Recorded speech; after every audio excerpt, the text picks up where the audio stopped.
మన ప్రభు అయిన యేసుక్రీస్తు నామంలో మీ అందరూ కూడా నా హృదయపూర్వకమైన వందనాలు తెలియజేస్తున్నాను. ఈ సమయంలో దేవుని యొక్క వాక్యాన్ని మనం చదువుకొని ధ్యానించుకుందాము. మార్కు సువార్త 11వ అధ్యాయము 7-8 వచనాలు చదువుకుందాం. మార్కు సువార్త 11వ అధ్యాయము 7వ వచనము 8వ వచనం చదువుకుందాం. వారు ఆ గాడిద పిల్లను యేసునొద్దకు తోలుకుని వచ్చి తమ బట్టలు దానిపై వేయగా ఆయన దాని మీద కూర్చుండెను. అనేకులు తమ బట్టలను దారి పొడుగునను పరిచిరి, కొందరు తాము పొలములలో నరికిన కొమ్మలను పరిచిరి. ఇక్కడ చదువుకున్న వాక్యములు గమనిస్తే యేసుక్రీస్తు ప్రభువు ఆయన నగరంలోకి, ఆయన పట్టణమైన యెరూషలేములోకి వస్తున్నప్పుడు ఆయన ఒక గాడిద పిల్ల మీద యెరూషలేం పట్టణమంతా కూడా తిరగాలని ఆయన ఆశపడినాడు. ఎందుకంటే జకరియా అనే ప్రవక్త ద్వారా దేవుడు ప్రవచించినట్లుగా, ఇదిగో నీ రాజు, సియోను కుమారి నీ రాజు సాత్వికుడై దీన మనసు గలవాడై గాడిద పిల్ల మీద ఎక్కి వస్తాడు అనేసి జకరియా ప్రవక్త ద్వారా, పరిశుద్ధాత్మ ద్వారా దేవుడు మాట్లాడిస్తాడు.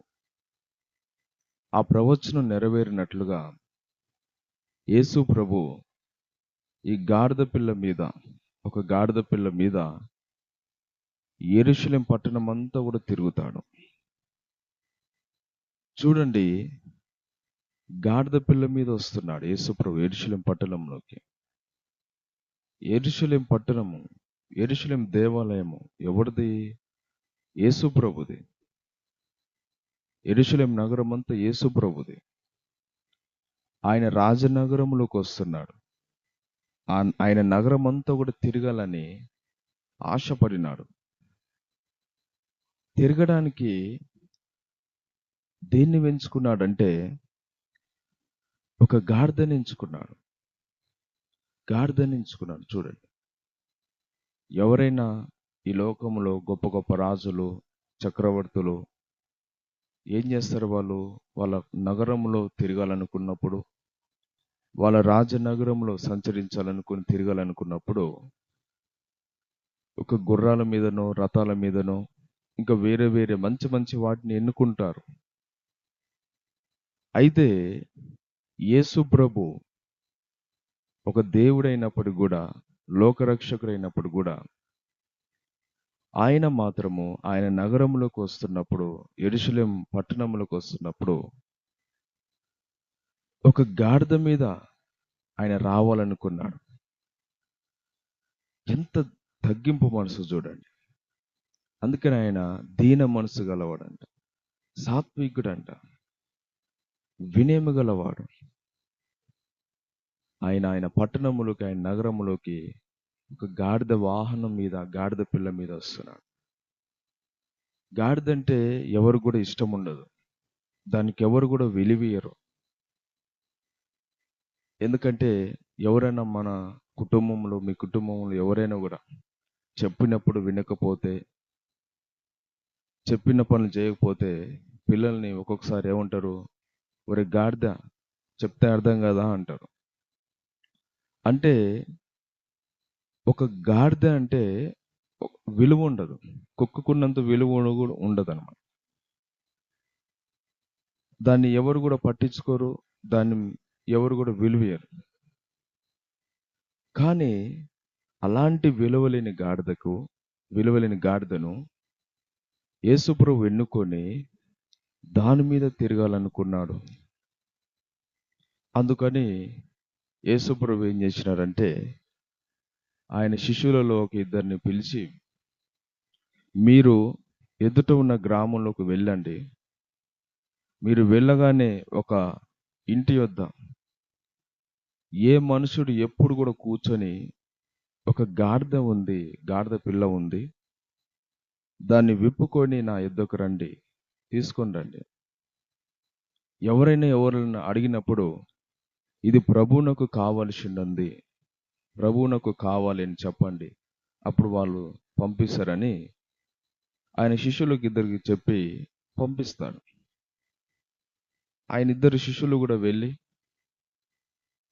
ఆ గాడిద పిల్లని విప్పుతున్నప్పుడు ఆ గాడిద పిల్ల యజమానులు ఏమంటారంటే, ఓ బాబు ఎందుకు విప్పుతున్నారు గాడిదను, అది మాది అని అన్నప్పుడు శిష్యులు యేసుప్రభు చెప్పినట్లుగా ఇది ప్రభువునకు కావలసినది అని చెప్పగానే ఎమ్మట ఆ యజమానుడు ఇంకొక మాట మాట్లాడకుండా పంపించేశాడు గాడిద పిల్లని.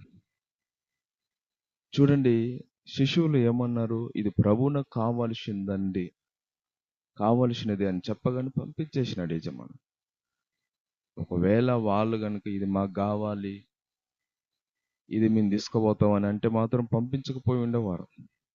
ఇది ప్రభువునకు కావాల్సిందని చెప్పడం ద్వారా యజమానుడు కూడా ఇంకేం మాట్లాడలేదు. చూడండి, దేవుడే ఆజ్ఞాపించినాడు కాబట్టి, దేవుడే మాట్లాడినాడు కాబట్టి, దేవుడే పంపించినాడు కాబట్టి అక్కడ ఆ యజమానుడు పంపించేసినాడు. ఈరోజు ఆ యొక్క గాడిద పిల్లని మరి వాళ్ళు తీసుకొచ్చినారు. ఆ శిష్యులు తీసుకొచ్చినప్పుడు యేసు ప్రభు ఆ యొక్క శిష్యులు ఏం చేసినారంటే ఆ గాడిద పిల్ల మీద వాళ్ళు వస్త్రాలు వేసినారు. యేసు ప్రభు దాని మీద కూర్చున్నారు. ఇంకా గాడిద అది వీధిలో యేసు ప్రభువుని ఎక్కించుకొని ఇట్లా నడుస్తున్నప్పుడు అందరూ కూడా మనుషులు, అటువైపు ఇటువైపు ఉన్న మనుషులందరూ కూడా వాటి వస్త్రాలను పరిచినంట దారి పొడుగున. అప్పుడు అందరూ కూడా కొంతమంది వాళ్ళ పొలాలలో నరుక్కున్న కొన్ని మట్టలను అలాంటివన్నీ కూడా చేతపట్టుకొని హోసన్న జయమే, దావీదు కుమారుని జయము, ప్రభు పేరిట వచ్చి వాడు స్తుతింపబడును గాకని దేవుని స్తుతిస్తూ ఆరాధిస్తున్నారు. చూడండి, ఒక గాడిద పిల్ల ఏ మనుషుడు ఎప్పుడు కూడా దాని మీద కూర్చోలేదంట. అలాంటిది యేసు ప్రభు కూర్చోగానే ఆ గాడిదకి ఏమొచ్చింది, విలువ వచ్చింది. రారాజు యేసుక్రీస్తు ప్రభు కూర్చోగానే విలువ. అందరూ వస్త్రాలు పరుస్తున్నాడు ఆ గాడిద పిల్ల వస్తున్నప్పుడు. చూడండి, ఈరోజు ఎందుకు ఈ గాడిద పిల్ల కట్టబడింది, అసలు ఎందుకు దీన్ని ఎన్నుకున్నాడు, ఎందుకు ఆ కట్లు కట్టబడినవంటే యేసు ప్రభు వచ్చిందే విలువలేని మనుషులకు విలువేయడానికి, పాపముల చేత, శాపము చేత, సాతాను కట్ల చేత కట్టబడిన ప్రజల్ని విడిపించడానికి యేసు ప్రభు వచ్చినాడు. ఆ శిష్యులు ఒక దేవుని సేవకులు గుర్తుగా ఉంది. ఇప్పుడు ఇలా వాక్యం చెప్తున్నారు దేవుని సేవకులు. ఇలా చెప్తున్నప్పుడు మీరందరూ కూడా విని మరి ప్రభు వైపు మీ మనసు తిప్పుకొని ఉన్నట్లయితే మీ బంధకాలు కూడా తెగిపోతాయి. ఆనాడు యేసు ప్రభు ఆ గాడిదకున్న ఆ కట్లని విప్పుకొని రమ్మన్నారు. వారు విప్పుకొని వచ్చినారు. ఆ కట్లు ఏమిటంటే సాతాను కట్టిన కట్లు అవి. సాతాను గారిని కట్టేసినాడు. ఈరోజు ప్రతి మనుషులు కూడా అలా కట్టేస్తున్నాడు, అలా కట్టేసినాడు. ఈ లోకాశులనే కట్లు, పాపం అనే కట్లు, శాపం అనే కట్లు, సాతాను కట్లు, త్రాగుడనే కట్లు, వ్యభిచారం అనే కట్లు, దొంగతనం అనే కట్లు, బాధలనే కట్లు, అప్పులనే కట్లు, దుఃఖం అనే కట్లు, వేదననే కట్లు, బంధకాలనే ఆ కట్లు, ఇవన్నీ కూడా మనుషులు కట్టబడి ఉన్నారు. ఇలాంటి వాటి చేత మనుషులు కట్టబడి ఉన్నారు. అయితే ఈ కట్లు ఎవరు తెంపుతారు? ఎవరు తెంపలేరు ఈ లోకంలో. ఏ డాక్టర్ వల్ల, ఏ మనుషుల వల్ల కాదు. ఎందుకంటే సాతాను గాడు కట్టిన కట్లను తెంపాలంటే కేవలం యేసు ప్రభు మాత్రమే తెంపగలుగుతారు. విడిపించగలుగుతాడు. ఎవరు కూడా విడిపించలేరు, ఎవరు కూడా తెంపలేరు. అందుకనే ఇలా కట్టబడిన ప్రజల్ని విడిపించడానికి యేసు ప్రభు ఈ లోకానికి వచ్చినాడు. ఈరోజు నువ్వు ఏ కట్ల చేత నువ్వు కట్టబడినావు, నువ్వు ఏ బంధకాలతో బంధించబడ్డావో, ఏ శాపం అనే బంధకాల కింద ఉన్నావో, సాతాను కట్ల చేత కట్టబడినావో, ఈరోజు నీ కట్లు తెగిపోవాలంటే కేవలం యేసుక్రీస్తు ప్రభు మాత్రమే తెంపగలిగిన శక్తిమంతుడు. ఆయన తప్ప ఎవరు లేరు, ఎవరు కూడా లేరు. అందుకని ఈరోజు నీ హృదయాన్ని ప్రభువుకి ఇస్తే, ప్రభు యందు విశ్వాసం ఉంచితే, నీ కట్లు కూడా, అది ఏ కట్లైనా, నీకున్న శ్రమలనే కట్లు కావచ్చు, బాధలనే కట్లు కావచ్చు, రోగాలనే కట్లు కావచ్చు, ఆర్థిక సమస్యలనే కట్లు కావచ్చు, ఏ కట్లైనా కూడా యేసు ప్రభు ఆయన తెంపివేసే దేవుడు. ఈరోజు నువ్వు దేని చేత కట్టబడ్డావు, ఏ పాపం చేత కట్టబడ్డావు, ఏ లోకాశల చేత కట్టబడ్డావు, ఈరోజు ఆ కట్లన్నీ కూడా తెంచివేసే దేవుడు ఆయన. అంతేకాదు, ఈ గాడిదకి ఏమొచ్చింది? విలువ వచ్చింది. విలువనిచ్చే దేవుడు ఈ జీవితానికి విలువనిస్తా. ఈ లోకంలో ఎవరు కూడా ఇవ్వలేరు. చూడండి, మనకు అన్నీ ఉంటే, నీ దగ్గర అన్నీ ఉన్నాయి అనుకోండి, నీ దగ్గర మంచి జాబ్ ఉండి, మంచి ఇల్లు ఉండి, మంచి ఆస్తులు ఉండి, మంచి ఆరోగ్యం ఉండి, మంచి పేరు ప్రఖ్యాతులు ఉంటే, నీ బంధువులు, నీ స్నేహితులు, నీ రక్త సంబంధికులు అందరూ వచ్చుతారు, మంచిగా మాట్లాడతారు, మంచిగా ఉంటారు. కానీ నీకున్న సర్వం కోల్పోయినావు అనుకోండి, ఆస్తి, నీకున్న ఆరోగ్యము, నీకున్న అన్ని కూడా కోల్పోయినావు అనుకోండి, ఎవరు కూడా నీ దగ్గర రారు, ఎవరు కూడా నిన్ను పట్టించుకోరు, ఎవరు నీతో మాట్లాడరు, ఎవరు కూడా నిన్ను ప్రేమించరు, చూసినా కూడా చూడనట్టుగా వెళ్ళిపోతారు. అయితే యేసుక్రీస్తు ప్రభు మాత్రము అలాంటి దేవుడు కాదు.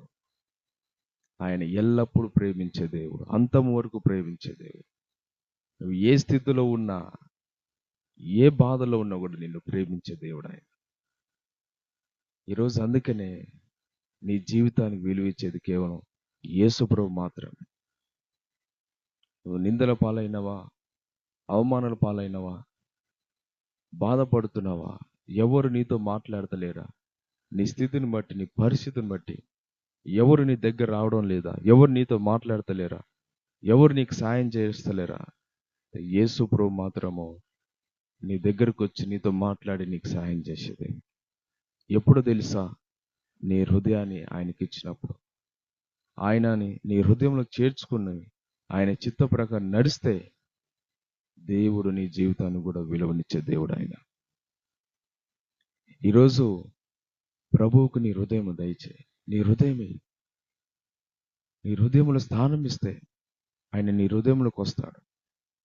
మొదటిగా నీ బంధకాలన్నీ తెంచేస్తాడు. ఆ తర్వాత నీ జీవితానికి విలువనిస్తాడు. ఆ తర్వాత నిన్ను దీవిస్తాడు. దేవుడు నిన్ను ఆశీర్వదిస్తాడు. కాబట్టి ఈ మాటలు వింటున్న సహోదరి సహోదరులు ఎవరైనా సరే, ఈ గాడిదకి విలువ లేదు, కట్టబడినది. ఇలాంటి కట్టబడిన గాడిదని ఆ కట్లు యేసుప్రభు తెంపివేసినాడు, ఈ గాడిదకి విలువనిచ్చినాడు. ఈరోజు నీ కట్లన్నీ కూడా, ఏ బంధకాలున్నా ఆ బంధకాలని తెంచివేసే దేవుడు యేసుప్రభు మాత్రమే. నీ జీవితానికి విలువిచ్చేది యేసుప్రభు మాత్రమే. కాబట్టి ఆయన యందు విశ్వాసం ఉంచు, ఆయనని నీ హృదయంలో చేర్చుకో, ఆయన మార్గంలో నడువు, ఆయన చిత్త ప్రకారం నడువు. దేవుడు నీకు కూడా నీ కట్లు తెంచేసి నీకు విలువనిచ్చి ఆయన రాజ్యంలో చేర్చుకుంటాడు. అటు విధంగా జీవించాలని ఈరోజు దేవుని యొక్క వాక్యం సెలవిస్తుంది. దేవుడి మాట దీవించి ఆశీర్వదించును గాక. ఆమేన్.